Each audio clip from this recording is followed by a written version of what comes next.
Dear madams, గురు బ్రహ్మలారా,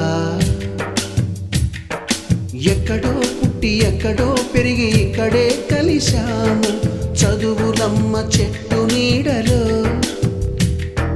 వీడలేమంటూ వీడుకోలంటూ వెళ్ళిపోతున్నాము చిలిపి తనకు చివరి మలుపులో.